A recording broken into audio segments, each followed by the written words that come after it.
Kedua, karang gigi atau kalkulus. Karang gigi yang terbentuk dari plat yang mengeras menjadi tempat bakteri berkembang biak, memicu peradangan hebat pada gusi tepi. Trauma lokal, yaitu cedera pada gusi seperti tertusuk duri ikan, tulang, atau penggunaan dental floss atau tusuk gigi yang terlalu keras. Yang keempat, restorasi gigi yang buruk. Tambalan atau mahkota gigi yang overhang. Overhang adalah melebihi batas gigi atau tidak pas, sehingga mempercepat pelekatan sisa makanan dan bakteri. Yang kedua, penyebab infeksi spesifik. Yang pertama ada abses periodontal, infeksi nanas akut di saku gusi pocket yang terjadi akibat bakteri anaerob seperti Papillomavirus gingivalis dan Treponema denticola. Yang kedua, infeksi bakteri spesifik, bakteri Actinobacillus actinomycetemso mitens atau jenis bakteri anaerob lainnya. Yang ketiga, karies dalam nekrosis atau nekrosis pulpa. Karies dalam atau nekrosis pulpa. Infeksi yaitu infeksi dari saraf gigi yang mati dapat menyebar ke jaringan periodontal marginal. Kemudian, faktor predisposisi atau sistemik dan gaya hidup. Yang pertama itu adalah merokok. Karena penggunaan tembakau adalah faktor risiko utama yang dapat merusak jaringan gusi. Yang kedua, malnutrisi atau kekurangan nutrisi. Kekurangan vitamin C dapat memperparah kondisi gusi. Yang ketiga, sistem imun lemah. Kondisi seperti HIV, AIDS atau penggunaan obat-obat tertentu. Yang keempat, stres psikologis, yaitu stres yang tinggi, yang dapat menurunkan imunitas dan mempercepat kerusakan periodontal. Yang kelima, penyakit sistemik, yaitu seperti diabetes mellitus yang tidak terkontrol. Kemudian gejala subjektifnya adalah gejala subjektif utama periodontitis marginalis akut adalah rasa nyeri atau pegangan tajam pada gusi. Seringkali disertai gusi berdarah, nafas berbau, tidak sedap, atau yang biasa kita sebut halitosis, dan rasa tidak nyaman saat mengunyah atau menggigit. Pasien juga sering merasakan gusi yang bengkak, lunak, atau berdenyut, serta sensasi gigi terasa sedikit goyang atau lebih panjang. Kemudian gejala subjektif lainnya yang dirasakan pasien, yang pertama nyeri gusi. Nyeri lokalisata atau menyebar, seringkali tajam dan menetap, terutama saat gusi disentuh atau terkena makanan. Gusi berdarah dan sensitif. Gusi terasa sensitif, lunak, dan mudah berdarah secara spontan dan saat menyikat gigi. Yang ketiga, nafas bau atau sering kita sebut halitosis. Mulut terasa berbau, tidak sedap, dan tidak hilang dengan menyikat gigi. Keempat, ketidaknyamanan saat mengunyah, yaitu rasa sakit atau nyeri saat menggigit, mengunyah, atau tekanan pada gigi yang terkena. Sensasi gigi goyang, ada sensasi gigi goyang atau posisinya berubah, terasa lebih renggan. Kemudian rasa tidak enak di mulut, ada karena adanya nanah abses yang menyebabkan rasa tidak enak atau keluarnya cairan. Sensasi gigi turun, gigi terasa lebih panjang karena gusi menyusut atau resesi. Kemudian gejala objektif yang bisa kita lihat ditandai dengan peradangan gusi atau gingiva yang intens, warnanya merah hingga keunguan, bengkak, lunak, dan mudah berdarah saat diperiksa, blending or probing. Tanda klinis lainnya terbentuknya pocket periodontal dalam, adanya nanah, pus, gigi terasa goyang, bau mulut, serta sering disertai rasa sakit, rasa nyeri. Gejala objektif lainnya dapat kita lihat perubahan warna atau konsistensi gusi meradang, warna merah terang akut atau kungan, bengkak, dan konsistensi lunak atau tidak kencang. Kemudian perdarahan, bleeding, gusi sangat mudah berdarah saat disentuh atau bahkan spontan tanpa dipicu oleh apapun. Pocket periodontal ke dalam memprobing gusi kurang lebih 3 mm, menunjukkan terlepasnya pelekatan gusi dari akar gigi. Nanah, terlihat adanya nanah yang keluar dari batas gusi dan gigi. Mobilitas gigi Ngapain kau?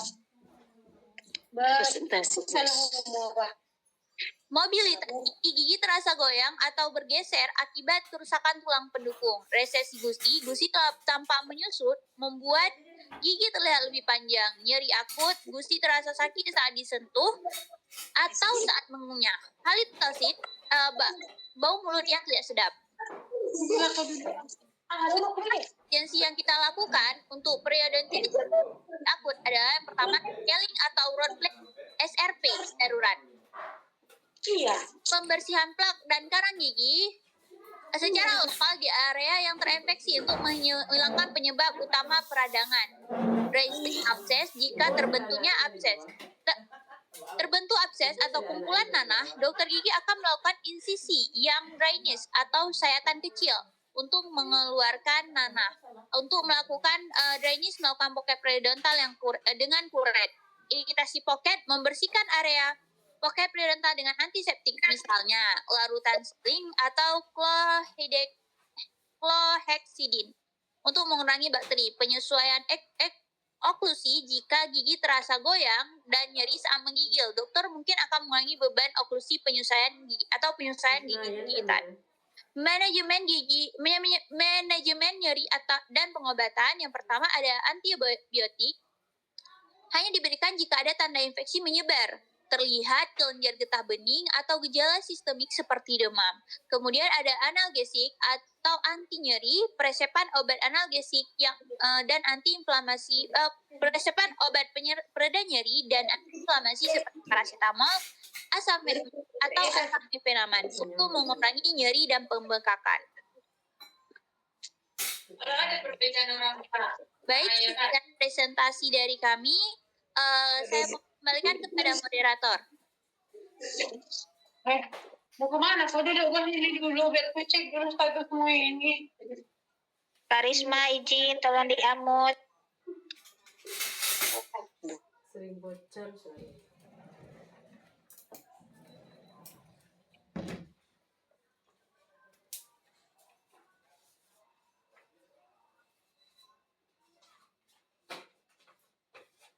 Baik, terima kasih kepada Reisha. Selanjutnya pada sesi ini kami akan membuka sesi tanya jawab. Kepada teman-teman yang ingin bertanya atau memberikan pendapat, kami persilakan. Izin, Dek. Kepada Bu Lilis, kami persilakan. Ini kan Lis mau nanya, apakah periodontitis itu bisa berpengaruh dengan sinusitis? Di saat pembengkakan, misalkan gini, ada pasien dia punya sinusitis, terus terjadi pembengkakan di gusi itu, apakah itu bisa jadi pengaruh dari sinusitis? Kalaupun iya, itu bagaimana penanganan kita di saat dia abses berat? Oke, itu aja.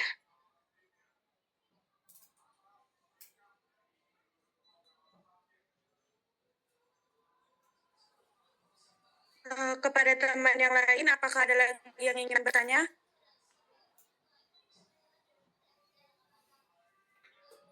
Izin bertanya, Putri.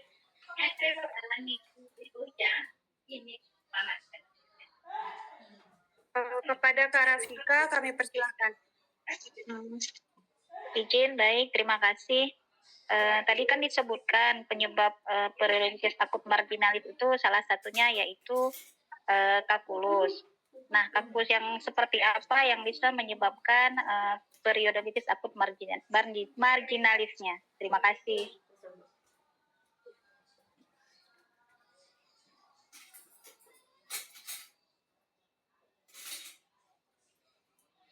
Apakah masih ada teman-teman yang ingin bertanya?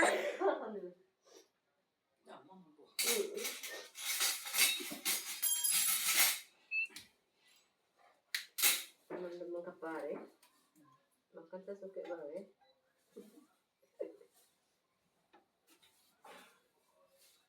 Suara koreksinya kecil, Kak. Dari enggak, alamu. Bagus Anda. Kenapa ada ini?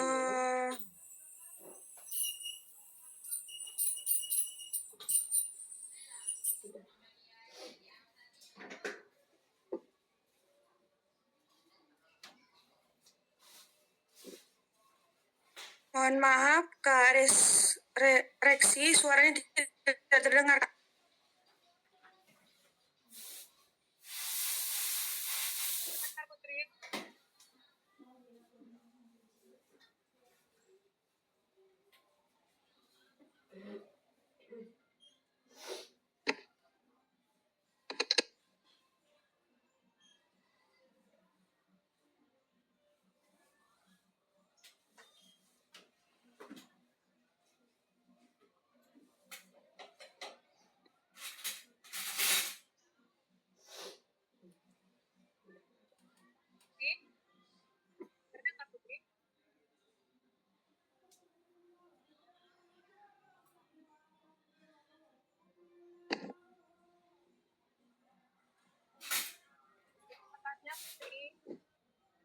Oh, suaranya sangat kecil, Kak, nggak terdengar.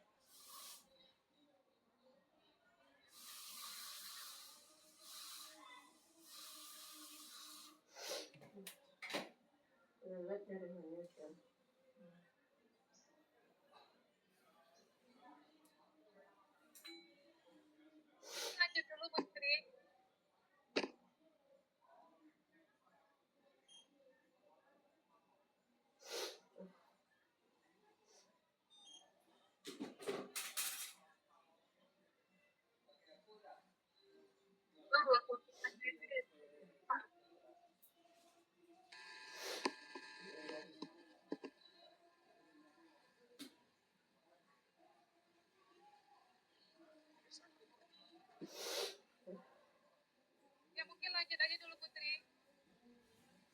Baik, kami akan mencoba menjawab pertanyaan dari teman-teman yang sudah bertanya. Kepada teman-teman dari kelompok 3 yang ingin membantu menjawab pertanyaan dari teman-teman semua, dipersilakan.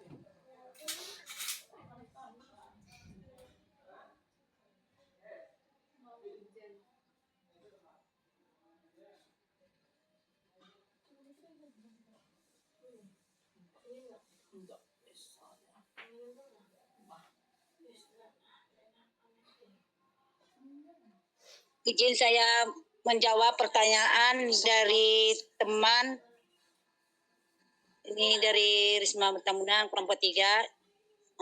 Apa periodontitis mempengaruhi pembengkakan dari sinusitis? Apa itu pertanyaan tadi?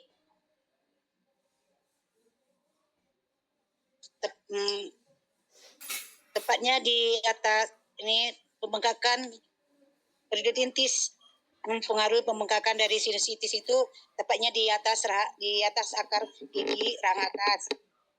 Sinusitis itu terjadi sinusitis sudah terjadi dan menyebabkan pembengkakan pada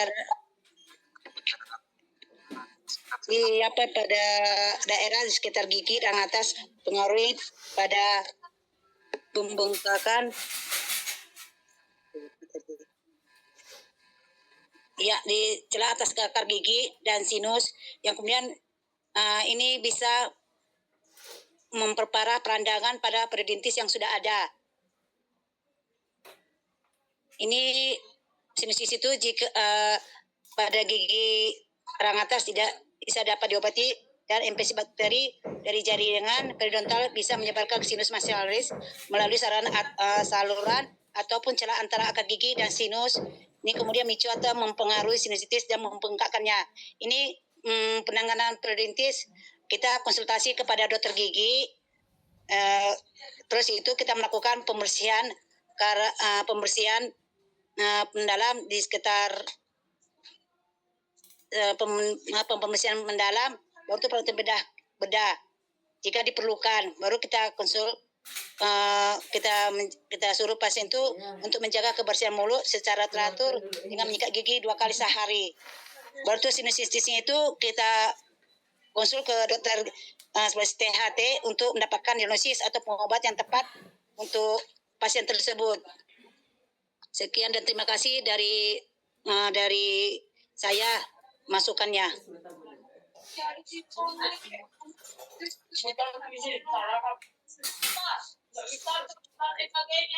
Apakah Bu Lilis merasa puas dengan jawaban dari kelompok kami? Oke, Dek. Dorong ya sekali. Tidak mau ini. Tekan ke sana. Izin menjawab, yang soalnya kalkulus seperti apa yang bisa menyebabkan periodontitis akut marginalisnya? Yaitu kalkulus atau karang gigi yang dapat menyebabkan periodontitis akut marginalis, yaitu peradangan akut pada gusi di sekitar tepi gigi. Umumnya adalah kalkulus subgingiva yang bersifat aktif.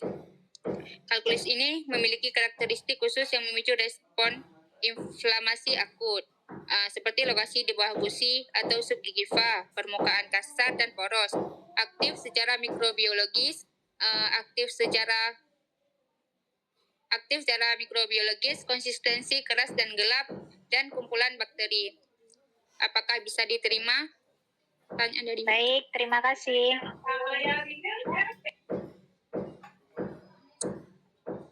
Kepada teman-teman yang lain, apakah ada yang ingin bertanya atau memberikan pengalaman tentang pertanyaan yang sudah ada? Putri, kamu tanya lagi Putri.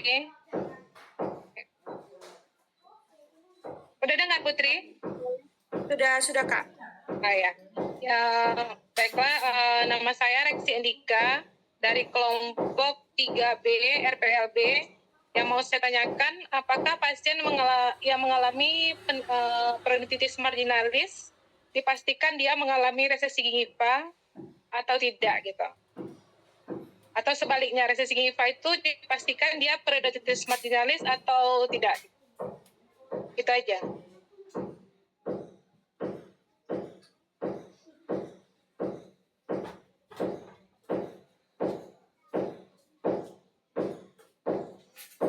Mohon Bu izin mengulang sekali lagi.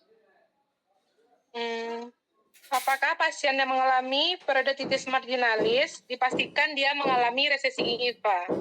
Atau setiap pasien yang mengalami resesi gingiva itu dia apakah dia mengalami periodontitis atau tidak gitu? Selalu nggak dia periodontitis marginalis gitu kalau resesi gingiva? Itu.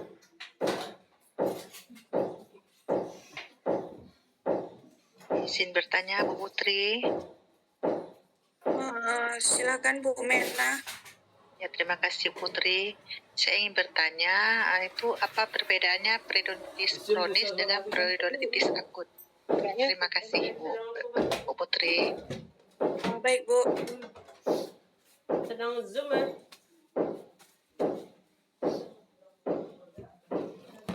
Coba mereka.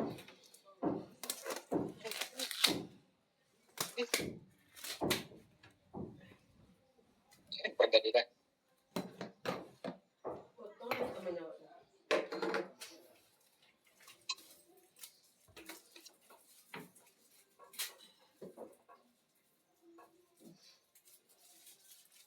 Kayak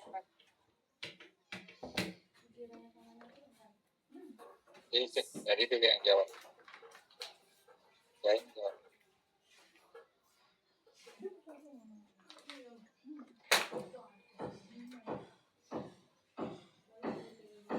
Kasihan.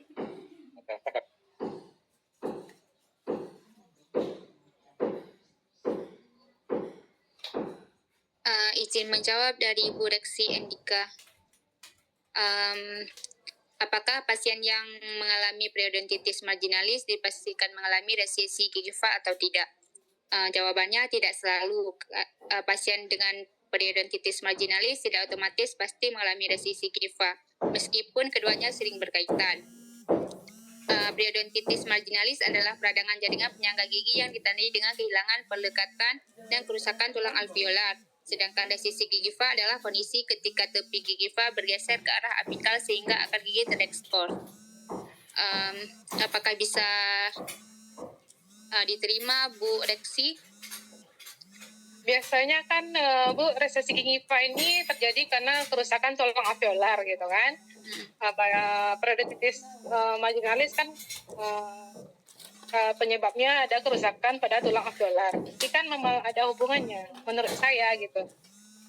Oh ya. Apakah dari kelompok 3 ada yang ingin menambahkan pertanyaan dari Ibu Reksi?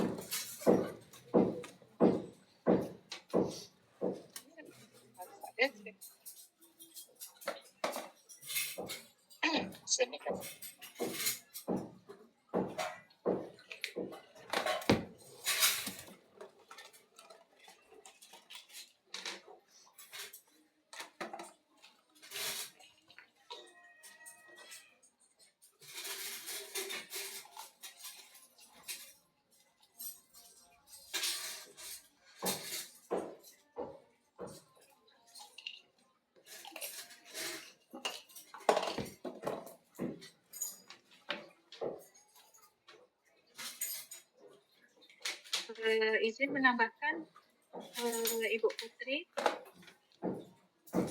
Baik Bu, dipersilakan Bu Sri. Ya. Izin menambahkan pertanyaan dari Ibu Reksi tadi. Kalau menurut saya kita harus melihat dulu kondisi resesi gingiva-nya dulu. Yang dikatakan periodontitis marginalis tadi kan apabila mengalami peradangan dan sudah dapat kita lihat tanda-tanda peradangan yang telah disebutkan tadi. Namun di sini terjadi resesi gingiva itu kan belum tentu dia mengalami peradangan. Kadang ada resesi gingiva itu karena dia misalnya ada penumpukan karang gigi, kemudian terjadi penyusutan gingiva, namun dia tidak meradang. Jadi tidak selamanya resesi gingiva itu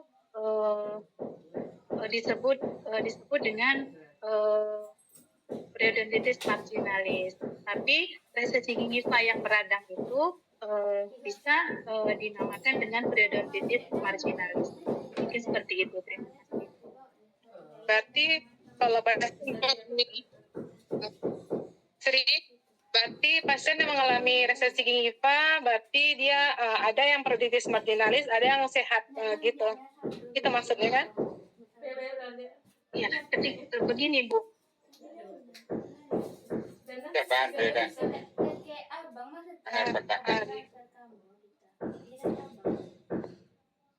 Terdengar? Enggak terdengar ya? Ya, ketika resesi gingivanya itu tidak meradang, berarti dia tidak dikatakan periodontitis marginalis. Yang dikatakan periodontitis itu kan ketika dia meradang dan memiliki gejala yang sudah dijelaskan tadi. Terima kasih.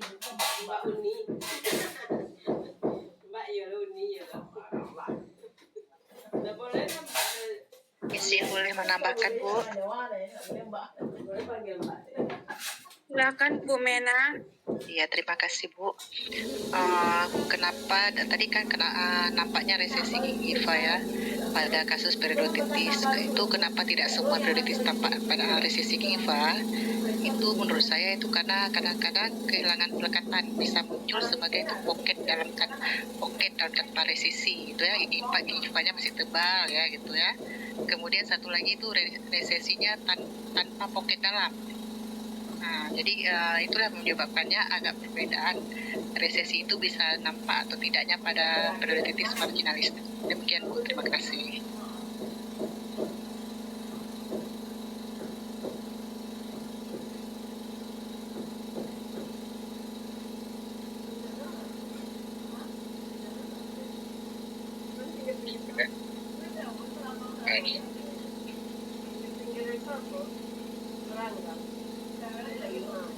Pada Bu Reksi, apakah sudah merasa puas dengan jawaban dari ibu-ibu yang sudah memaparkan jawaban tadi, Bu?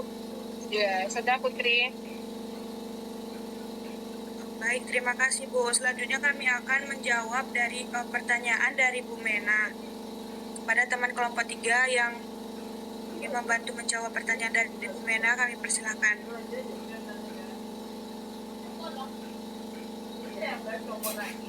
Izin membantu jawab Putri. Pertanyaan dari Mena, apa perbedaan dari periodontitis kronis dan periodontitis akut ya? Di sini perbedaannya sangat terlihat jelas. Kalau perbedaannya dari segi periodontitis akut, dia perkembangannya itu cepat, sedangkan kalau yang kronis dia perkembangannya itu lambat. Contohnya kalau periodontitis kronis, dia sering terasa sakit di awal, gusi tampak merah dan bengkak, kemudian ada gusi mudah berdarah saat sikat gigi. Sikat gigi bisa goyang perlahan, bau mulut kronis, kerusakan tulang terjadi bertahap, biasanya terjadi pada orang dewasa. Kalau periodontitis kronis, dia terjadi, biasanya orang tuh nggak tahu tahap awalnya karena berlangsungnya lama, tahap perkembangannya tuh lama. Tapi kalau perkembangan dari periodontitis akut, dia perkembangannya tuh cepat. Contohnya kayak nyerinya tajam gitu dan terasa berdenyut. Gusinya bengkak parah, bisa berdarah dan bisa sampai keluar nanah atau abses. Kemudian sulit mengunyah, kadang disertai demam, gigi terasa tinggi atau saat digigit susah gitu. Gimana Ibu Mena bisa dapat diterima jawabannya? Ya, terima kasih Bu.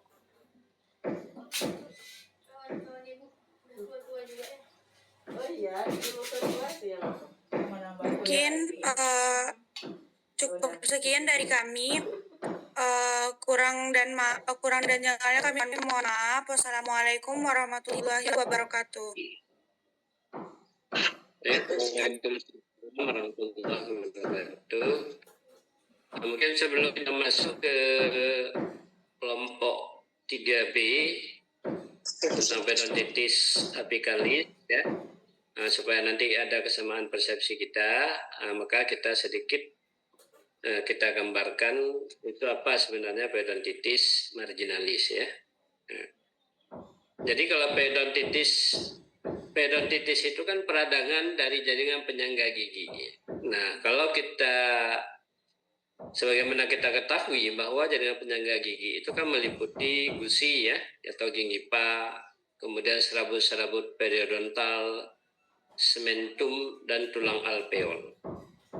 Nah, jadi kalau kita ngomong jaringan penyangga gigi, maka meliputi 4 itu ya, gingiva, serabut periodontal, sementum dan tulang alveolar. Sebagai tentu saja periodontitis ini terjadi akibat lanjut ya dari gingivitis yang tidak dirawat. Itu kalau periodontitis marginalis tadi. Berarti periodontitis marginalis penyebab utama adalah iritasi lokal dan traumatik oklusi. Apa itu iritasi lokal? Itu bisa berupa plak tadi ya, kemudian bisa berupa kalkulus, kemudian traumatik oklusi bisa yang tambalan overhanging ya, tambalan berlebih terutama di bagian marginal ya. Bagian marginal misalnya kelas 3, kelas 2 ketika kita lakukan penambalan itu berlebihan maka akan menyebabkan tekanan yang berlebih pada gingivanya atau jaringan periodontalnya itu ya. Nah, itu mengakibatkan terjadinya infeksi sehingga terjadi periodontitis. Nah, jadi kalau bicara periodontitis marginalis, maka include di dalamnya gingivitis karena dia akibat lanjut. Sama ketika kita mengatakan karies media, ya, atau karies dentin, maka include di dalamnya kerusakan dari email, ya. Nah, jadi peradangan dari gingivitis periodontitis marginalis itu berarti dia peradangan jaringan penyangga gigi yang mengenai gingiva sampai periodontal ligamen. Nah, jadi dia baru sampai dengan jaringan periodontal ligamen. Nah, berbicara pada peradangan, itu peradangan kan bisa infeksi ya. Ketika infeksi sembuh, jaringannya itu bisa saja dia kembali normal. Misalnya infeksi gingiva, ya ketika karang gigi plak kita singkirkan, maka dia secara fisiologis ya, dia akan kembali seperti semula, reversible ya, gusinya akan sehat kembali. itu peradangan. Nah, kalau kerusakan jaringan berarti ada kehilangan, ya, kehilangan jaringan ligamennya, jaringan pendukungnya itu terjadi kerusakan. Nah, ketika terjadi kerusakan itu mengakibatkan terjadinya berupa kantong, ya, ada ruang yang kosong yang diisi oleh nanti yang namanya eksudat. Inilah yang dikatakan nanti ke namanya pocket periodontal. Nah, jadi kita pahami kesimpulannya bahwa periodontitis marginalis dia hanya sebatas radang, ya, peradangan pada jaringan penyangga gigi yang yang dimulai dari, ya, gingiva sampai dengan periodontal ligamen. Jadi periodontal ligamen itu adalah epitel attachment, ya, masuk. Nah, itu. Memang kadang-kadang periodontitis marginalis ini gejalanya kadang-kadang sulit kita bedakan antara pocket, terutama ketika periodontitis marginalis kronis, ya. Ini agak sulit kita bedakan kadang-kadang nanti kalau gejala subjektifnya dengan pocket.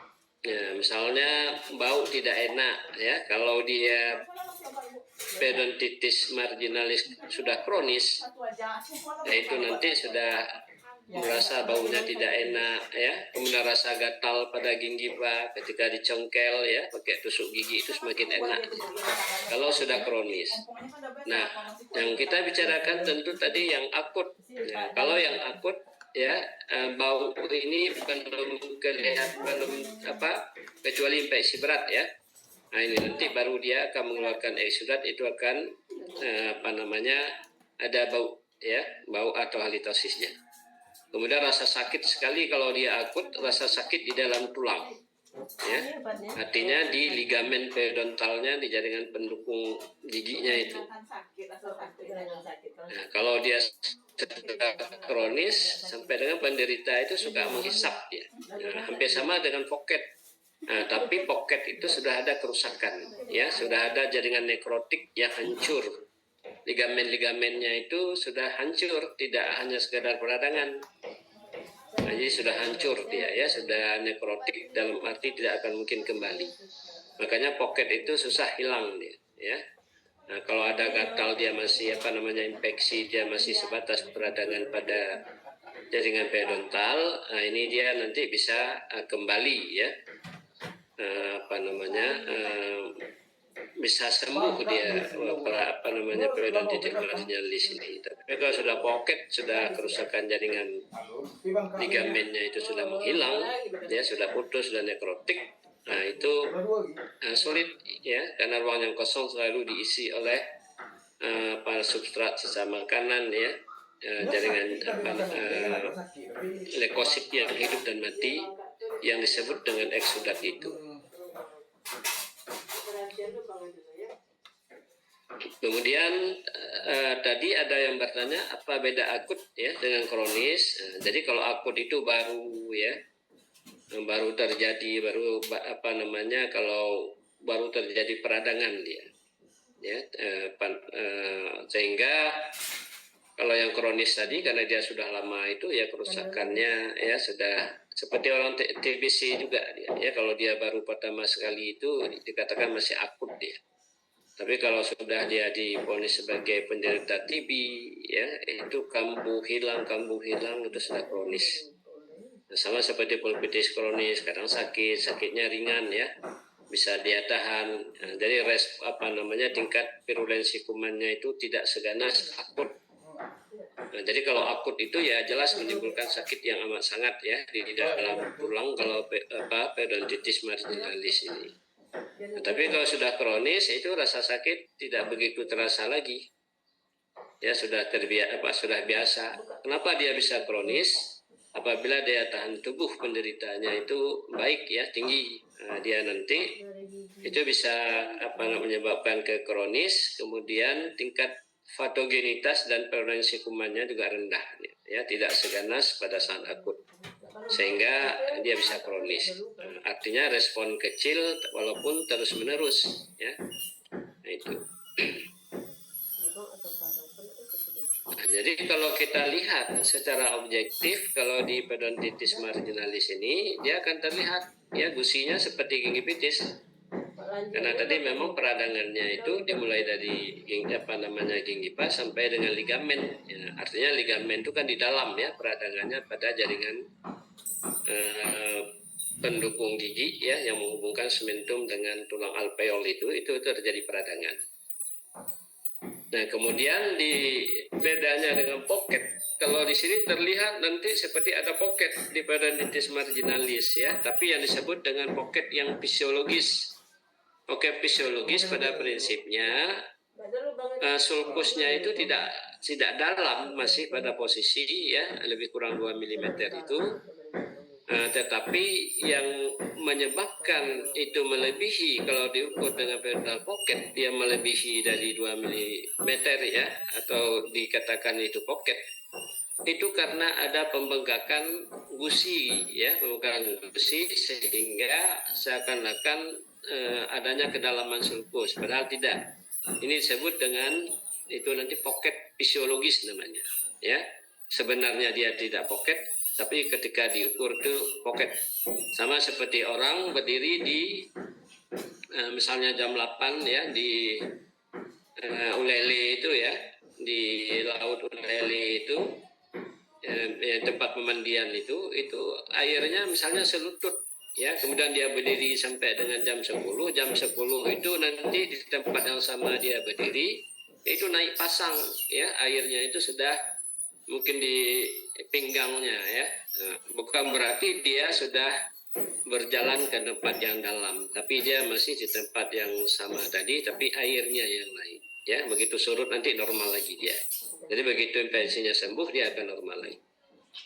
Nah, kalau dia infeksinya sudah berat ya, itu akan keluar exudat ya dari pocket fisiologis ya. Jadi exudat dimaksud itu cairan ya, bisa kuman-kuman yang mati ya, leukosit, kemudian sel-sel darah putih ya, kemudian substrat ya atau plak dan sebagainya itu keluar dari situ ya, yang sudah membusuk ya. Nanti kalau yang akut tadi itu dia sakit ya. Kalau yang kronis itu ya kadang-kadang sakit, kadang-kadang tidak, tapi lebih sering tidak sakit dia. Nah, jadi apa rencana perawatan dia memang kontrol plak ya, bagaimana plak itu yang harus dihindari terjadi perlekatan, kemudian kita perbaikan daya tahan tubuh, kemudian kita scaling ya. Dan scaling karena tadi memang bisa juga karena plak gigi, kemudian kita perbaiki kalau penyebabnya itu karena tambalan overhaging, maka kita perbaiki tambalannya ya, yang berlebih tadi kita ambil, apabila diperlukan ya kita ronsen dulu baru kita ambil, kemudian kita berikan karena dia ada infeksi, maka obat-obatan antibiotik, kemudian anti sakit ya, dan antiseptik ya, karena bakteri-bakteri yang ada di ligamen ya, di tempat terjadinya infeksi, nah itu bisa dapat dicegah dengan berkumur dengan antiseptik sehingga penyembuhan itu lebih cepat begitu.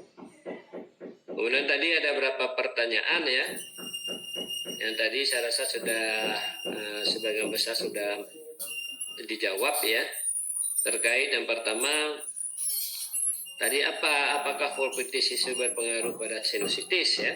Ya kalau pulpitis itu memang terjadi pada gigi-gigi yang berdekatan dengan sinus, ini sangat berpengaruh ya.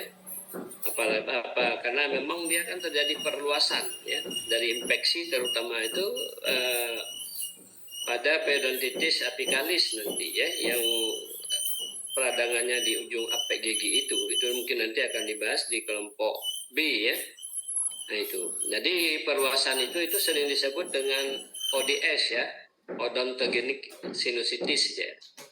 Sinusitis yang diakibatkan oleh perluasan peradangan dari infeksi ya dari gigi atau jaringan pendukungnya. Nah, jadi kalau terjadi perluasan ya itu sangat bisa terjadi ya, karena kuman-kuman anaerob yang ada di infeksi itu dia akan terus ya memperluas infeksinya, ya, menyebar ya ke sinus gitu. Ini tentu saja di gigi rang atas. Kalau di bawah kan tidak ada sinus ya. Nah, itu. Kemudian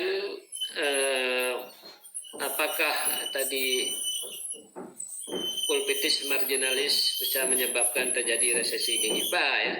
Nah, jadi resesi gingiva memang banyak faktor ya. Nah, gigi yang tidak teratur itu bisa juga dengan tekanan gigi yang tidak teratur itu, tekanannya juga tidak teratur, itu bisa menyebabkan terjadi tekanan ya pada jaringan pendukung gigi, sehingga menyebabkan terjadinya bisa juga terjadinya resesi bruxism ya, tekanan yang sering ya orang menggigit gigi di malam hari itu bisa juga terjadi resesi gingiva. Kemudian pada orang yang berusia lanjut ya, itu juga bisa. Tapi yang paling akibat lanjut dari resesi gingiva itu kan karena tadi pocket ya. Nah, jadi pocket itu karena dia kosong, jaringan pendukungnya tidak ada, jadi dia turun ya. Kemudian karies di akar bisa juga menyebabkan terjadinya resesi gingiva.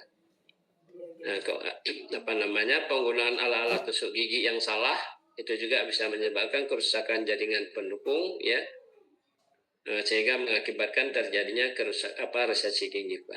Jadi intinya resesi gingiva itu terjadi manakala sudah terjadi kerusakan jaringan pendukung gigi ya, sehingga tidak ada lagi yang menahan, sehingga menyebabkan gingivanya itu turun ya, sehingga akarnya terbuka begitu. Kemudian apakah kalkulus ya bisa menyebabkan periodontitis? Jelas ya, dia ini salah satu faktor lokal namanya ya. Nah, jadi penyebab utama terjadi itu periodontitis itu adalah plak ya, dasar utamanya ya. Jadi bisa terjadi kalkulus dulu, kemudian kalkulus mengiritasi, terutama itu yang ditanya kalkulusnya bagaimana. Kalkulus sub tentu ya, subgingival kalkulus itu yang bisa mengiritasi jaringan pendukung ya, yang menyebabkan terjadinya peradangan. Nah, itu.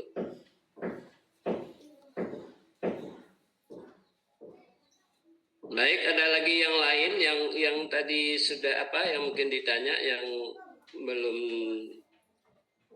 terjawab ya. Izin Pak, izin bertanya Ya. Pak. Ya, silakan boleh nih. Boleh nih lagi Pak Nelwati Pak, Leni yang satu lagi. Bu Melwati. Pak Leni aja yang ingat tuh Pak. Ya, Pak, ini Pak. Apakah ini Pak setiap pasien diabetes Pak haruskah atau kesehatan gigi mereka mengalami periodontitis atau gingivitis Pak? Masalah setiap pasien yang berkunjung ke puskesmas kami Pak memang selalu bermasalah Pak. Apakah itu gingivitis, apakah itu periodontitis? Apakah memang harus selalu begitu Pak untuk pasien diabetesnya Pak? Ya. Baik, pada prinsipnya tidak harus selalu ya. Pada prinsipnya tidak harus selalu. Nah, makanya bagaimana di penderita DM ini memang dia harus mendapat tempat khusus dalam edukasi kesehatan gigi. Karena dia memang sangat rentan terjadinya ya problematik terkait dengan kesehatan gigi. Ya, terutama kalau di mulut itu dia sering terjadi sariawan.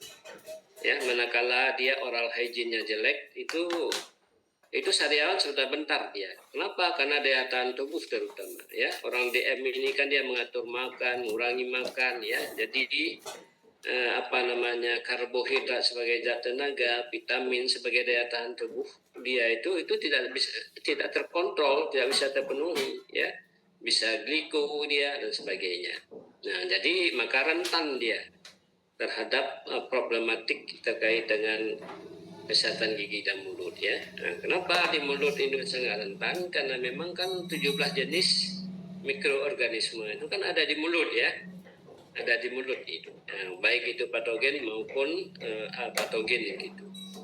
Nah, jadi paling banyak itu ya sariawan, kemudian periodontitis, gingivitis, terutama pada pasien-pasien yang DM itu yang oral hygiene-nya buruk gitu. Nah, makanya kenapa kita selalu menganggap bahwa kelompok penderita DM ini salah satu sasaran ya yang mesti kita prioritaskan. Kemudian tentu saja dia bukan hanya sekedar prioritas dalam itu, dia bagaimana dia memelihara juga akan ada perlakuan khusus.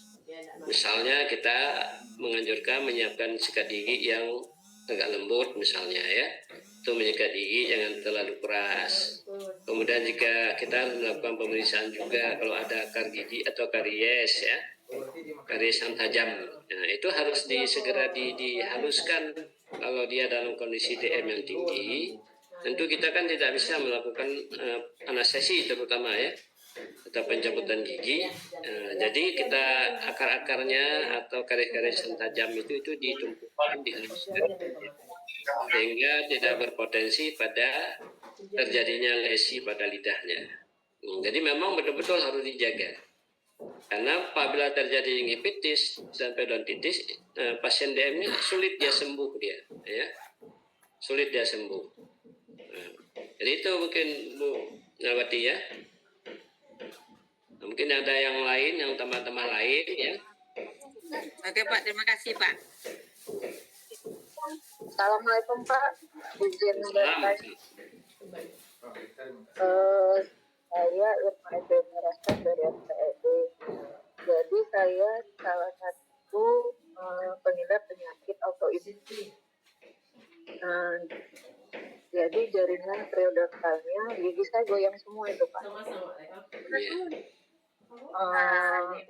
Dari rumah sakit saya dirujuk ke Kurang jelas Bu Irma. ya halo Pak. Halo, kurang jelas suaranya.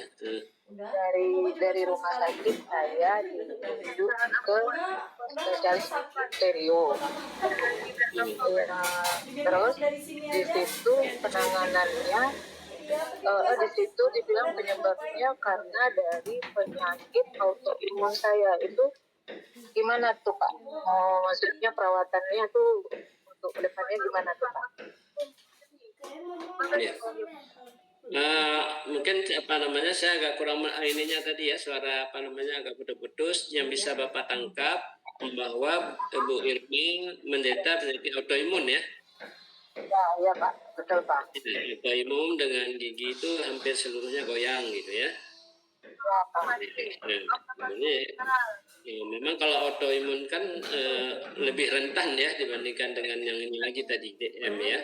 Kalau dengan terkait dengan autoimun ini kan kaitan dengan daya tahan tubuh juga ya.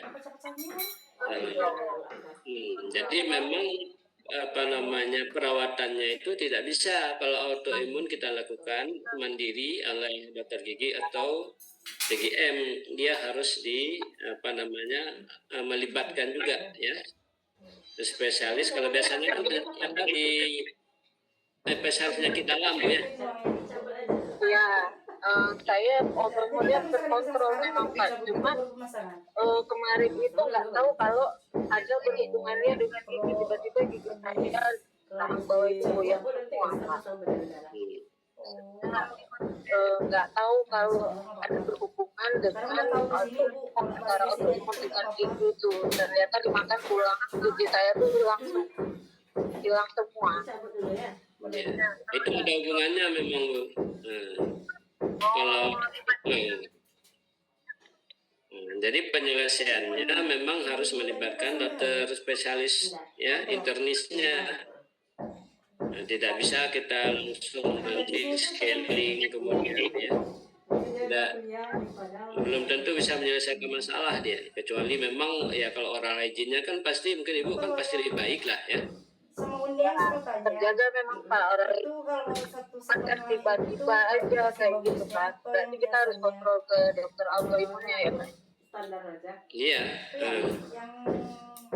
Itu sama juga dengan seperti anak gizi buruk ya yang menderita anuk itu, akut ulcerative gingivitis itu kan nggak bisa kita tangani sendiri ya, melibatkan ahli gizi dia ya. Karena itu sudah ada kaitan sistemik ya, tidak lokal saja. Bagusnya gitu Bu, konsultasi dulu. Baik Pak, terima kasih Pak. Ya. Itu kontrolnya susah. Karetnya itu yang satu-satu atau yang Baik, ada lagi yang lain untuk kita sharing ya. Bisa ganti-ganti. Kalau untuk merapatkan yang Ibu Irma ada masuk dalam kelompok ini yang auto? Ada Pak, saya udah 6 tahun Pak. Kena Sudah ya. auto. Mungkin bisa di-sharing pengalaman di situ, mungkin penderita lainnya juga ada. Belum ininya kan? Ya ada, ini keluarnya baru sekitar 5 hari nih Pak, lebih kurang. Tiba-tiba aja. Di sharing aja di grup Bu, karena kalau di sekian banyak itu pasti kalau memang kaitannya langsung dengan autoimunnya itu kan bisa di share pengalaman orang lain ya.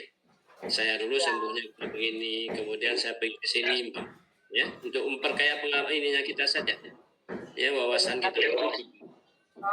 Dari grup autoimunnya memang belum ada.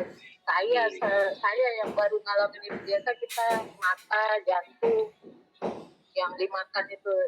Kayaknya saya pasien pertama yang kena ke giginya. Autoimun daerah hati ya tapi Pak ya. Ya bagusnya dikonsultasi sama dokter ininya. Ya Pak. Makasih Pak. Ya Bu Irma. Silakan kalau ada yang lain kita sharing ya. Pengalaman kita mungkin pernah kita jumpai ya. Kan tidak selalu yang ada di teori itu ya sinkron dengan yang ada di praktek ya. Bisa saja di praktek itu pengalamannya lebih banyak ya. Baik, kalau tidak ada silakan ini tadi arah moderatornya untuk menutup.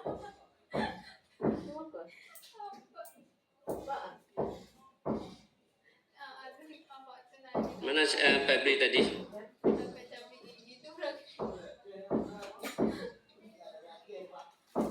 Halo? Anak yang lain Bu Irma, ini nggak ada lagi Pak, ini udah keluar. Oh ya Masih Pak. ada Pak. Jaringan Coba Pak. mana? Silakan moderator untuk ini menutup ya. Baik, cukup sekian dari kami. Semoga bermanfaat untuk teman-teman semuanya. Kurang lebihnya kami mohon maaf. Wassalamualaikum warahmatullahi wabarakatuh. Waalaikumsalam warahmatullahi Wabarakatuh. Baik, silakan dilanjutkan dengan kelompok 3B ya, terkait dengan periodontitis apicalis. Silakan. ini lanjut pakai yang kemarin ya. Baik Pak, terima kasih. maksudnya nggak dikasih obat lagi? Tidak usah. Yang kemarin kan 2 kali. Assalamualaikum warahmatullahi wabarakatuh. Perkenalkan kami dari kelompok 3B ingin membacakan hasil presentasi kami yang berjudul periodontitis apicalis akut yang beranggotakan Nurul Apriyani Nazmi, Nurul Husna, Rahil Faza, Rahmawati, Reski Endika, Rianti Gustia Maulina, Rima Melati, Rizkon Muzammina, Rosa Reskika, dan Salwa. Baiklah, yang materi kami yang akan dibacakan oleh Kak Rahmawati, kami persilahkan. Terima kasih Rosa. Assalamualaikum warahmatullahi wabarakatuh. Waalaikumsalam warahmatullahi wabarakatuh. Mohon maaf Pak, sebelumnya saya nggak on kamera karena aplikasi Zoom saya lagi bermasalah. Di sini dari kelompok 3B ingin mempresentasikan hasil diskusi kami tentang periodontitis apicalis akut. Lanjut next deh. Pengertian sebelum ini mungkin Bapak lagi ingat ya. Ini materi kelompok kemarin ya yang perikoronitis yang hari ini belum di-share ya. Ini kan ada nama-nama kelompok, nanti di-share sekalian ya. Karena untuk penilaian juga itu. Ya, semua kelompok yang belum ininya, yang kelompok kemarin, yang kelompok perikoronitis belum ya. Yang hari ini dua-dua belum. Ya, silakan lanjut. Pengertian periodontitis apicalis akut. Periodontitis afflicalis akut merupakan penyebaran inflamasi yang berlanjut ke jaringan periafikal. Periodontitis afflicalis akut adalah peradangan lokal yang terjadi pada ligamen periodontal di daerah afikal.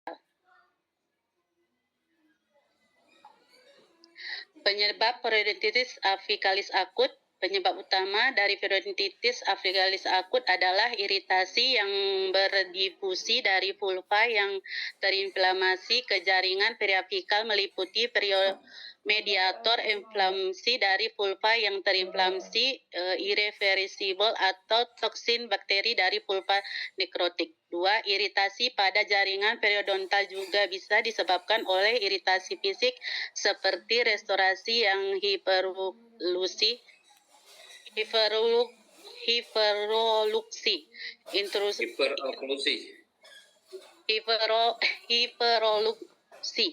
instrumentasi yang berlebih, dan keluarnya material obsturasi ke jaringan periafikal. Next, Gejala subjektif. 1. Nyeri hebat dan terlokalisir. Nyeri pada gigi terasa tajam, berdenyut terus-menerus. 2. Sakit saat mengunyah. Gigi terasa sangat sensitif terhadap tekanan, gigitan, atau perkusi. 3. Gigi terasa lebih tinggi. Pasien merasa gigi yang sakit seolah-olah terangkat atau lebih panjang dari gigi sebelahnya. 3. Sensitivitas terhadap suhu. Biasanya nyeri dipicu oleh panas. Namun pada beberapa kasus panas bisa meningkatkan nyeri sementara dingin meredakannya. 5. Kesulitan makan. Rasa sakit yang intens mengganggu aktivitas makan.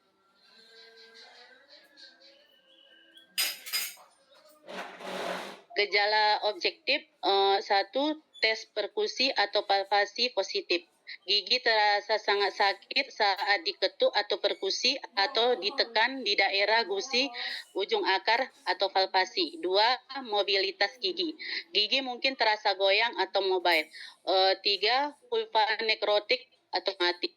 Tes vitalitas vulva atau tes dingin umumnya menunjukkan hasil negatif, tidak merespon. Mungkin pada tahap awal mungkin masih vital. 4. Pembengkakan. Gusi di sekitar gigi yang terkena mungkin bengkak dan merah. 5. Perubahan radiografis. 1. Seringkali tidak menunjukkan kelainan yang jelas pada tahap awal. 2. Tahap terlihat pelebaran membran periodontal atau periodontal ligamen space. 3. Terkadang terlihat hilangnya lamina dura di sekitar ujung akar. 6. Kondisi gigi. Biasanya ditemukan karies profunda atau lubang besar, tambah besar, atau riwayat trauma. Tindakan emergensi. Aspek tata laksana dan tujuan. Aspek diagnosa tata laksana anamnesis nyeri spontan atau nyeri saat mengunyah, pemeriksaan klinis atau perkusi positif palpasi, pemeriksaan radiograf, pelebaran ligamen periodontal. Tujuan menegakkan diagnosa periodontitis afflicalis akut. Aspek tindakan darurat utama tata laksananya vulvektomi segera atau perawatan saluran akar non bedah. Tujuan menghilangkan sumber infeksi dari vulva nekrotik.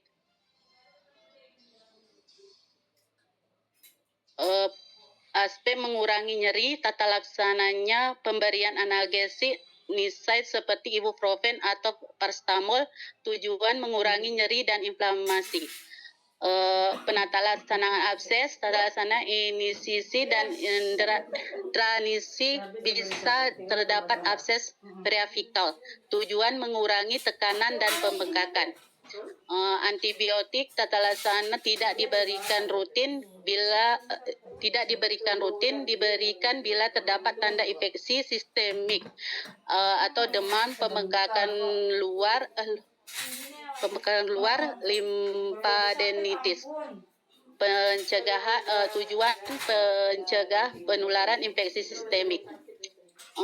Tindakan lanjut tata laksana melanjutkan perawatan saluran akar hingga obsturasi, tujuan menyembuhkan jaringan periafikal. Edukasi pasien tata laksana menjaga kebersihan mulut, menghindari pengunyahan pada gigi sakit, kontrol sesuai jadwal. Tujuan mencegah kekambuhan dan komplikasi. Giginya yang Next date. biasanya sinusnya ikut sehat. Contoh kasus, seorang pasien perempuan berusia 32 tahun datang ke klinik gigi dengan keluhan nyeri hebat pada gigi depan rahang atas sejak 2 hari terakhir, terutama saat menggigit. Pemeriksaan klinis menunjukkan gigi satu-satu dengan tambalan lama dan nyeri perkusi positif tanpa pembekakan. Pemeriksaan radiograf periafikal tampak pelebaran ligamen periodontal di daerah apikal. Pasien didiagnosis mengalami periodontitis apikalis akut. Kemudian dilakukan tindakan darurat berupa vulvektomi segera dan memberikan analgesik tanpa antibiotik karena tidak terdapat tanda infeksi sistemik, serta direncanakan perawatan saluran angkar untuk selanjutnya. Terima kasih. Mungkin sekian hasil presentasi dari kelompok 3B. Saya kembalikan kepada moderator. Terima kasih. Baiklah, terima kasih kepada Kak Rahmawati yang telah membacakan hasil materi dari kelompok 3B. Berikutnya, jika ada yang ingin bertanya, kami buka sesi tanya jawab.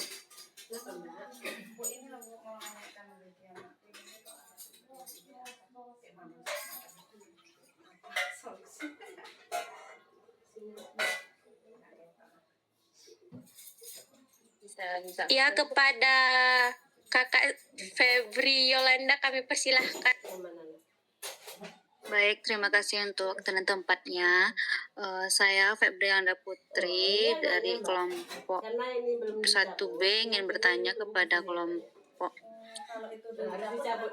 penyaji, yaitu apa komplikasi gawat darurat yang paling bahaya dari periodontitis apikalis akut ini, dan apa risiko utama bila periodontitis ini tidak segera ditangani? Bapak itu dulu ya, Nak.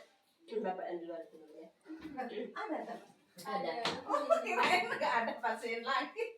Ya, nggak apa-apa, ini bikin. Kak, bisa diulang lagi, Kak? Baik, pertanyaannya, apa komplikasi gawat darurat yang paling berbahaya dari periodontitis ini, dan apa risiko utama bila periodontitis apikalis akut ini tidak segera ditangani? Baik, terima kasih kepada Kak Febri Yolanda. Kepada teman-teman dari kelompok lain, apakah ada yang ingin bertanya lagi? 18.30.00. Nggak sakit, Bu? Di apa dulu, dibius dulu, Mbak. Dibius dulu dikit ya. Biar nggak sakit.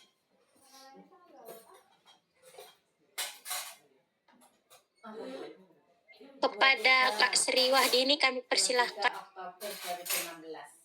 Baiklah, saya Sri Wahdini akan bertanya kepada kelompok penyaji. Jika periodontitis kambuh setelah perawatan, bagaimana cara mencegahnya?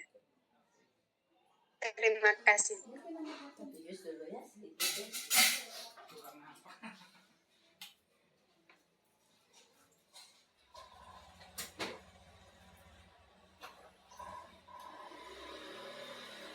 Baik, terima kasih kepada Kak Sri Wahdini.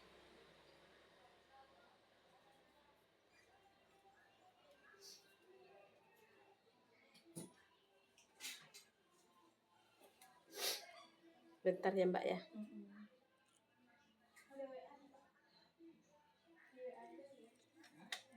Kepada teman-teman yang lain, apakah ada yang ingin bertanya lagi? Ada Rosa. Assalamualaikum. Ya, Rosa. ya Kak Yurna kami Ya, izin bertanya ya Rosa. Begini Rosa, kita kan membahas periodontitis. Jadi kita sering temukan di lapangan kita kan praktek. Jadi ada pasien dengan itu sakit giginya setelah ditambal di tukang gigi biasanya kan, karena giginya berlubang. Jadi pergilah ke tukang gigi menambal, terus akhirnya sakit. Nah, jadi Maaf Bu Yurna, maaf Bu, suaranya terputus-putus Bu. oh ya, ini jelas? Udah jelas? Udah Bu, udah jelas Bu. Udah Bu. Sebentar. Sering kita temukan dengan kasus ada pasien dari setelah ditambal dari tukang gigi. Jadi akhirnya setelah ditambal itu Silakan. dengar Pak. Ayo dengar nih, tadi terlempar hilang ini sinyalnya di sini. Iya Pak. Nah, ya silakan. Sering kita temukan itu kasus dari tukang gigi Pak, ada pasien dengan gigi berlubang terus ditambal di tukang gigi, terus akhirnya sakit setelah ditambal Pak. Jadi kita tidak tahu diagnosa awalnya dari tukang gigi itu apakah sudah pulpitis atau masih karies email atau karies dentin, tidak tahu kita Pak. Suaranya masih terputus-putus Bu. Gimana ini? Hah?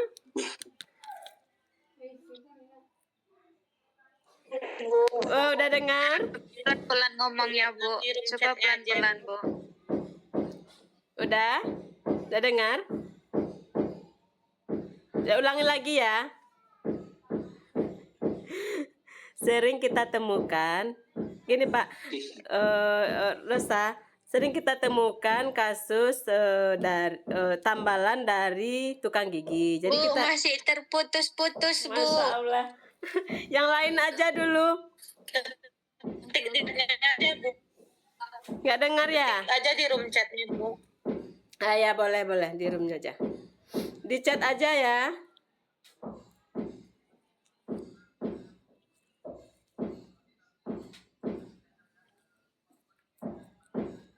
Di chat aja Bu. Ya Pak, ya Sambil Pak. menunggu yang Baik lain Pak, dulu. di chat aja ya Pak. Ya.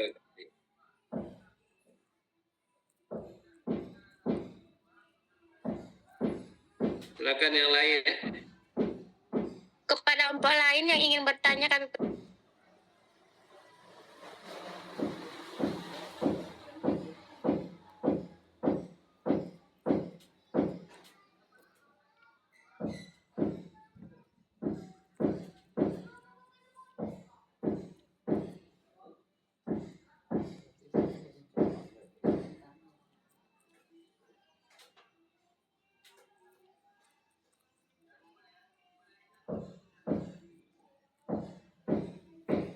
Baiklah, jika tidak ada pertanyaan lagi, kami akan menjawab pertanyaan dari Kak Febri Yolanda. Kepada teman kelompok 3B yang ingin menjawab pertanyaan dari Kak Febri Yolanda, saya persilahkan.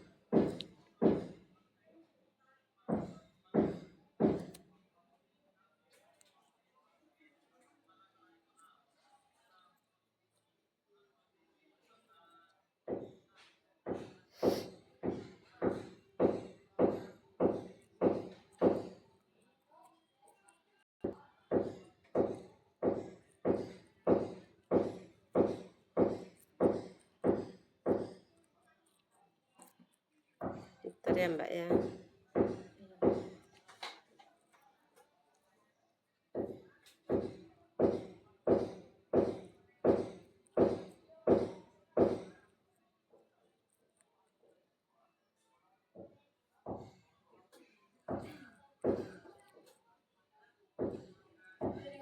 Awit bawang. Banyak bawang. Rosa, Iya Kak. baiklah, kakak akan membantu menjawab pertanyaan dari Febri Yolanda. Itu pertanyaannya, apakah kondisi utama dermatitis kalau tidak ditangani? Nah, itu komplikasinya itu bisa terjadi abses, granuloma, kista, resepsi tulang dan sinus kalau pada gigi atas. Itu jawabannya Ola. Kepada Kak Febri Yolanda, apakah puas dengan jawaban dari kelompok 3? Baik, terima kasih untuk jawabannya. Saya merasa puas dengan jawabannya. Terima kasih Kak Febri. Untuk selanjutnya kami mencoba pertanyaan dari Kak Febri ini kepada teman kelompok 3 yang ingin menjawab. Saya persilahkan.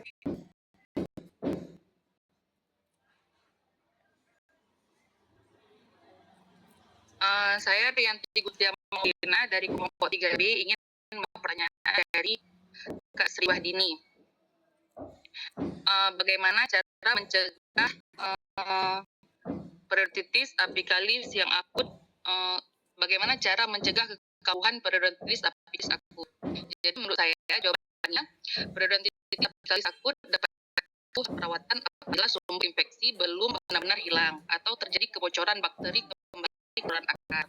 Pencegahan kekambuhan kita lakukan dengan memastikan perawatan saluran akar dikerjakan secara tuntas, yaitu membersihkan dan menutup saluran akar dengan rapat. Setelah itu, gigi perlu direstorasi dengan tambahan permen atau memastikan bakteri dalam mulut masuk kembali. Pasien juga harus menjaga kebersihan mulut dengan menyikat gigi secara teratur, membersihkan selagi gigi, serta melakukan kontrol rutin ke dokter gigi untuk memantau proses penyembuhan. Selain itu, baru gigi retak dan kebiasaan menggigit benda keras perlu dihindari. Jika muncul kembali keluhan seperti nyeri atau membengkak, pemeriksaan harus segera dilakukan agar tidak berkembang lebih parah. Bagaimana Kak Sri Wahdini, bisa diterima jawabannya? Terima kasih atas jawabannya. Yang ketiga, kami akan coba menjawab dari pertanyaan Bu Yurna. Kepada kelompok 3, apakah ada yang ingin menjawab?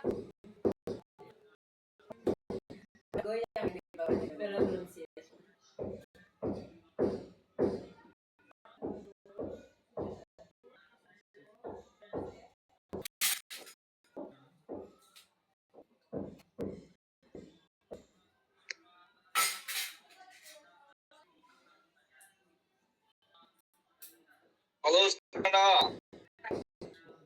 Rosa? Iya, Kak. Ya. Baiklah, Kakak akan coba menjawab pertanyaan dari Ibu Yurna. Pertanyaannya, sering kita temukan kasus setelah ditambal dari tukang gigi, akhirnya gigi pasien sakit berbentuk sakit jika beradu dengan gigi agonis.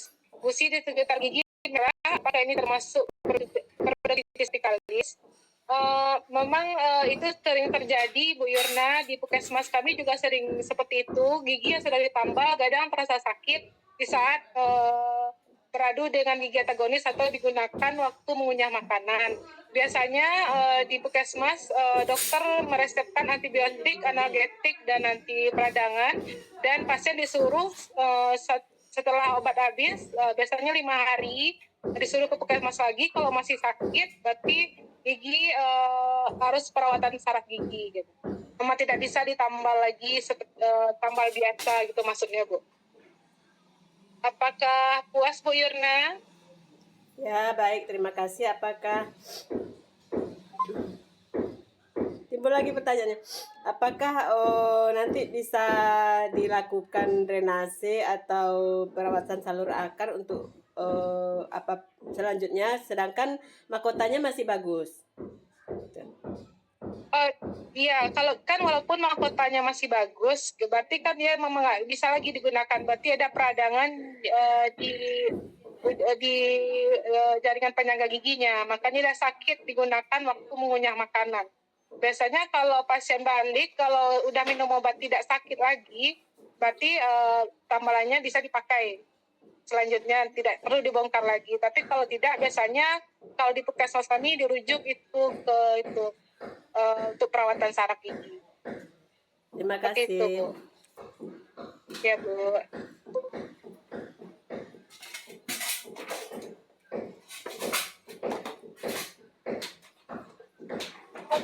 Baiklah, terima kasih kepada teman-teman yang sudah menjawab pertanyaan dari kelompok lain. Jika ada yang ingin menyampaikan pendapat atau arahan yang lain kami persilahkan.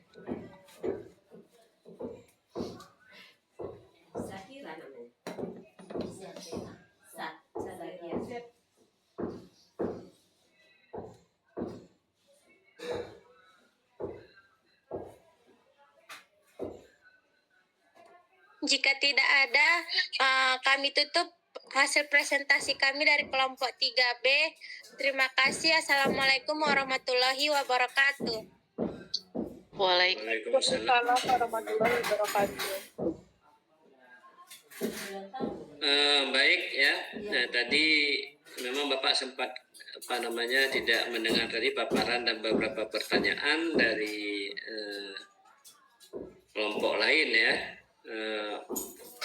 Namun sepintas tadi bisa Bapak menangkap terkait dengan, karena tadi bahasa presentasinya itu kan sangat medis ya, bahasa kedokteran ya. Nah, jadi mungkin ada beberapa kita yang agak sedikit sulit untuk memahami terkait dengan periodontitis apicalis.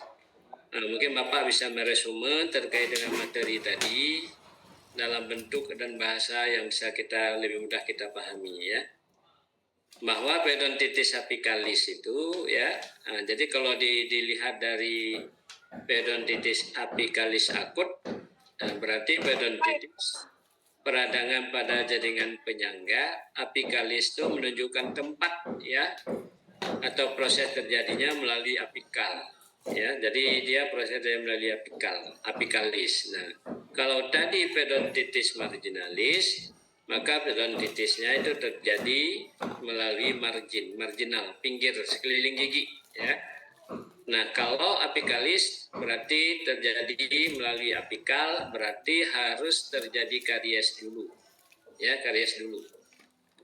Nah, jadi penyebabnya ya itu paling sering dari pulpitis akut totalis yang tidak dirawat.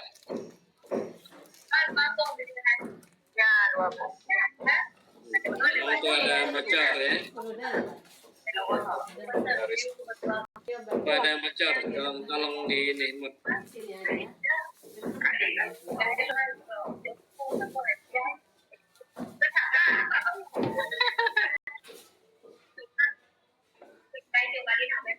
Tolong tuh ada yang bocor tuh. Salmiwati.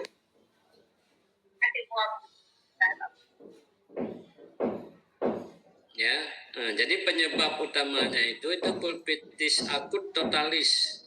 Kenapa pulpitis akut totalis bukan parsialis? Karena kalau pulpitis akut parsialis itu kan masih sebagian ruang pulpa yang terinfeksi. Jadi belum ke pulkanal apalagi ke foramen apikal. Nah, jadi kalau periodontitis apicalis ini penyebabnya pulpitis akut. Akut itu sudah totalis ya, akut totalis sudah menyeluruh. Artinya peradangan jaringan pulpa, peradangan pulpa dari pulpitis itu sudah di ruang pulpa, pulkanal sampai meluas melalui foramen apikal. Jadi foramen itu ada satu lubang yang ada di apek gigi ya, melalui apek gigi masuk ya, tempat masuknya pembuluh darah, pembuluh lim dan pembuluh saraf dari foramen apicalis itu. Jadi perluasan infeksi melalui foramen itu ya ke sekitar apek gigi. Sehingga peradangan yang sekitar apek gigi menyebabkan terjadi peradangan pada jaringan periodontal sekitar apek gigi. Maka disebut periodontitis apicalis ya. Akut karena memang baru terjadi ya. Itu. Kemudian periodontitis apicalis juga bisa terjadi pada gigi yang nekros ya, nekrosis pulpa. Jadi bisa gigi yang sudah mati ya, di mana nekrosis ya, nekrosis likuifaksi ya, itu bisa terjadi. Nekrosis likuifaksi itu bisa terjadi periodontitis apicalis. Karena itu sisa makanan ya, jaringan nekrotik yang ada di dalam karies nekrosis likuifaksi itu, gigi nekrosis likuifaksi itu mengakibatkan terjadi akibat kuman-kuman aerobnya itu bisa menyebabkan sewaktu-waktu terjadi peradangan pada apek gigi. Kemudian traumatic oklusi. Nah, ini hampir sama dengan tambalan overhanging tadi, kalau itu ke marginal. Misal ya, jadi traumatic oklusi ini bisa terjadi pada gigi dengan kasus iritasi pulpa atau karies superficialis, tapi tambalannya itu berlebih. Ya. Jadi karena tambalan berlebih, sehingga beban gigi-gigi lainnya ketika mastikasi terjadi persembunyian, ini akan ditanggung oleh gigi yang barusan ditambal atau baru ditambal itu dengan beban seluruh gigi. Ya, karena yang pertama terkena karena dia berlebih tambalannya, maka ketika mastikasi, ketika ngunyah, ketika oklusi, ya, ketika menutup mulut, itu yang beradu pertama ya atau terkena pertama itu gigi yang tambalan berlebih, sehingga beban akan diterima dari 31 gigi lainnya akan ditanggung oleh gigi yang tambalannya berlebih itu tadi ya, sehingga menyebabkan trauma pada apek, sehingga disebut dengan menyebabkan periodontitis apicalis yang diakibatkan oleh traumatic oklusi. Ya.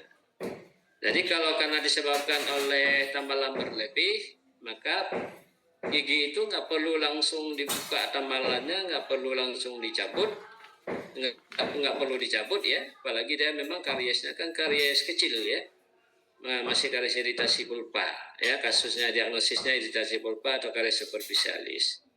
Nah, jadi tambalan berlebih itu ya dilakukan lagi, dites ya, dilihat artikulasinya ya, dilakukan dengan oklusi ya, dengan menggunakan kertas ya, untuk mengidentifikasi di mana berlebihnya. Jadi yang berlebih itu diambil ya, kemudian diberikan obat-obatan karena dia sudah peradangan, maka diberikan obat antibiotik ya untuk mempercepat penyembuhan. Kalau sakit dibekali dengan anti sakit ya. Anti sakit hanya diminum ketika kalau rasa sakit itu berdenyut ya. Nah, jadi ini tapi kalau nekrosis ini tadi pulpitis, ini tentu saja tindakan perawatannya dilihat ya. Kalau giginya masih secara fisik masih bagus ya, ini dilakukan perawatan saluran akar, masih memungkinkan dirawat ya, mahkotanya masih bagus, ini lakukan perawatan saluran akar. Tentu saja pada saat karena dia pulpitis akut totalis, maka visit pertama itu hanya diredakan rasa sakit dulu ya, dengan diredakan infeksi. Nah, jadi diberikan obat-obatan lokal ya, ras terapi, kemudian ditutup dan diberikan obat antibiotik dan analgetik. Nah, kemudian visit yang kedua nanti baru dilakukan apakah pulpektomi tadi ya, atau langsung kalau mau dibuat langsung pulpektomi juga boleh ya, karena dia dianestesi nggak apa-apa. Tapi kalau untuk devitalisasi jangan dulu, mesti dengan visit pertama itu diredakan. Kalau mau ditempuh jalur mumifikasi. Tapi kalau pulpektomi tidak ada masalah dalam kondisi sakit, karena anestesi yang kita berikan itu justru mengurangi rasa sakit nanti ya, karena terjadi anestesia sehingga rasa sakit berkurang. Kemudian diberikan obat-obatan ya untuk setelah dilakukan pulpektomi itu, dan antibiotik serta analgetik untuk diminum ya. Nah, itu. Nah, jadi gejala periodontitis apicalis itu kan sakit berdenyut ya. Berdenyut sekali, sakit hebat ya, berdenyut. Nah, jadi gigi itu terasa memanjang. Nah, kalau gigi traumatik oklusi ini terasa gigi itu saja perasaan yang ada di mulutnya ya. Masih tutup mulut saja sudah rasanya gigi itu saja yang ada. Gigi itu yang kena, padahal tidak memanjang ya, biasa saja. Sama seperti kita terkena duri di ujung jari itu ya, itu benda-benda terkena benda lain, terkena tangan, sekarang kita punya hanya satu jari itu gitu. Nah, jadi dia giginya terasa memanjang, ya sakit sekali saat oklusi. Jadi ketika bersentuhan gigi dengan gigi itu terasa sakit sekali. Apalagi kalau terkena rangsangan panas. Nah, begitu kita lihat secara objektif atau kita lakukan pemisahan objektif, ini perkusi sakit ya dan tekanan ya atau drag ya sakit sekali ya. Bahkan dengan drag saja dia bisa sakit ya. Kalau perluasan dari infeksinya itu sudah meluas di pedonsium itu ya, kita tekan saja secara palpasi dia sakit ya. Nah, itu apalagi kita lakukan tekanan ya, drag. Nah, jadi palpasi pada mukosa saja ini kadang-kadang sakit. Jadi bisa gigi vital dan non vital. Artinya vital tadi bisa gigi pulpitis akut ya, bisa nekrosis likuifaksi. Ya, ini letak perawatan tadi sudah kita sampaikan. Kalau mahkotanya memungkinkan dilakukan perawatan. Kalau tidak memungkinkan lagi, itu bisa dilakukan untuk pencabutan nanti pada akhirnya setelah tindakan emergensi dilakukan. Namun tindakan emergensi untuk traumatik oklusi ya, kalau dia kita perkirakan giginya memang masih ya kasusnya masih ringan ya, iritasi, paremi, cuma tambalan kita identifikasi ya, kita deteksi adanya tambalan berlebih, cukup diambil tambalan berlebih ya, giginya itu masih dalam kondisi baik. Nah, kemudian pertanyaan tadi Ibu Yurna ya, tadi kan sudah dijawab. Ya, Nah, Pak. jadi kalau dia biasanya memang di perawatan di tukang gigi ini kan tidak prosedural kadang-kadang ya, tidak prosedural perawatannya itu bisa menyebabkan infeksi ya. Ya, Pak. Nah, kalau kita lihat dengan tanda-tanda tadi perkusi sakit itu sudah termasuk memang periodontitis apicalis ya. Walaupun disertai juga dengan merah di sekeliling gigi ya. Kalau kita di sini, kalau yang dari tukang gigi itu dilakukan perawatan, kita kembalikan kita nggak lakukan perawatan ya. Karena sebenarnya dia tidak boleh melakukan tindakan perawatan ya tukang gigi gitu. Ya, Pak. Nah, jadi kembalikan. Jadi kalau memang kita lakukan, kita tindak lanjuti, kita identifikasi dulu apakah tambalan yang ditambal tukang gigi berlebih atau tidak. Karena dia bisa juga terjadi traumatik oklusi tadi ya. Karena dia secara misalnya tambalannya di oklusal itu kalau berlebih, beban itu sangat berlebih ketika dia makan sehingga bisa trauma apek giginya itu ya. Seperti orang betis yang kecil tapi mengangkat beban berat ya. Jadi itu bisa lecet kakinya itu ya. Bisa patah itu betisnya itu. Nah, karena bebannya yang berat itu. Nah, jadi apalagi 32 gigi itu karena itu yang pertama terkena karena dia sudah berlebih oklusinya itu ya, pisurnya sudah nonjol yang seharusnya tidak begitu ya. Nah, sehingga beban yang diterima oleh gigi itu beban dari 31 gigi lainnya itu ditanggung oleh beban gigi yang ditambal. Nah, jadi kita lihat itu dulu sebelum kita bongkar ya. Kita identifikasi ya, karena dari tukang gigi kita nggak tahu diagnosanya apa. Apakah karena dia perawatannya yang tidak steril ya, tidak higienis, tidak dilakukan sterilisasi ruang pulpa, kita tidak tahu. Jadi kita identifikasi tambalan berlebihnya dulu ada atau tidak yang biasanya. Nah, nanti baru kalau dia tidak kita temukan, kita bisa juga perawatan yang diberikan itu tidak higienis atau tidak steril sehingga memungkinkan untuk kita lakukan tindakan pembongkaran ya. Mungkin demikian Bu Yurna ya. Ya, Pak. Makasih, Pak. Ya. Ada yang lain?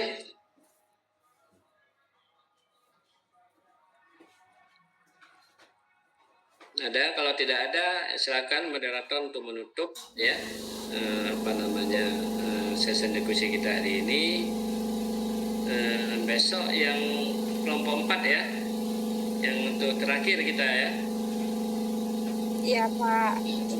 Besok terakhir kita untuk kelompok 4A dan 4B. Benar Bapak nggak tahu nanti untuk UASnya ya, untuk ujiannya itu kan gimana kita mau daring ya. Nanti kita konsultasi dulu dengan bagian akademik. Ya, baik, silakan moderator untuk menutup. Ya, mohon maaf atas kekurangan. Assalamualaikum warahmatullahi wabarakatuh. Waalaikumsalam warahmatullahi wabarakatuh. Terima kasih, Pak.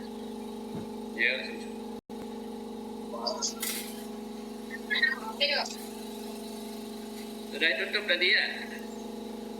Kalau sudah, ayo silakan di live keluar masing-masing ya. Baik, Pak. Ya, sampai jumpa. Baik, Pak.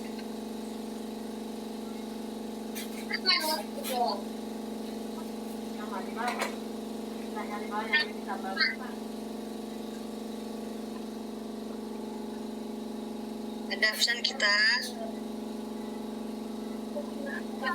Nggak tahu, Pak. Kayaknya enggak, Pak.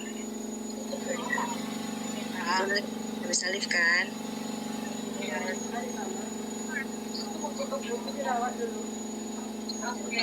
Nggak boleh keluar pulang.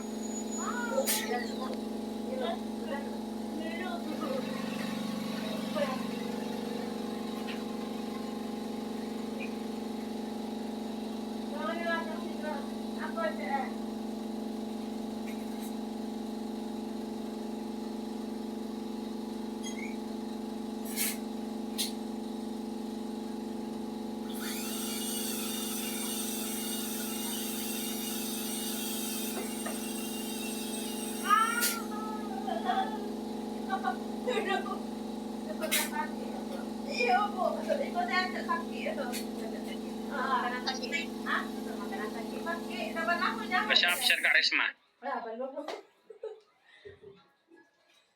Iya, dia sampai melang sakit dulu ya. Apa lu? Udah bisa live nih. Hah? Bisa keluar. Udah bisa keluar? Oke. Ini lagi berbeda-beda.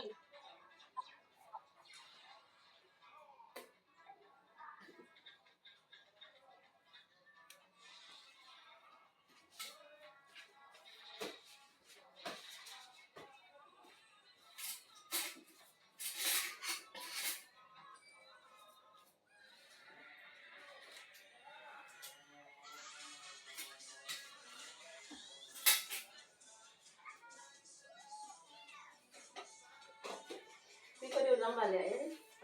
Seminggu lah ya. Jangan.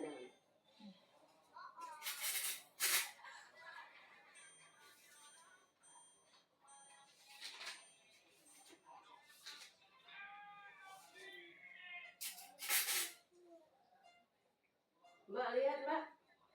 Jadi, dia masuk kayaknya ya. Tapi gigi geraham yang ujung ini kan bawahnya perlu dicabut dulu ini ya. Jadi yang atas turun dia. Kan nggak ada kawannya dia kan bawahnya. Iya. Gigi palsu lagi bawahnya. Waduh.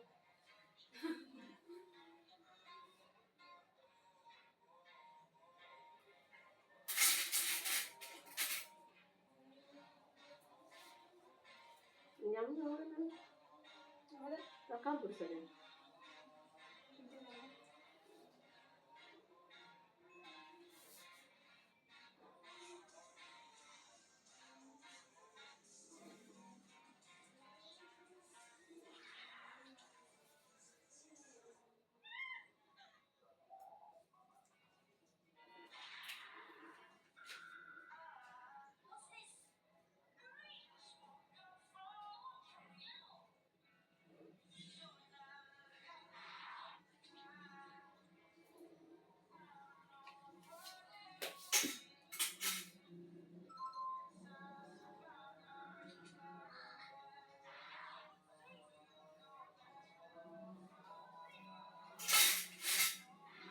Kumul lah.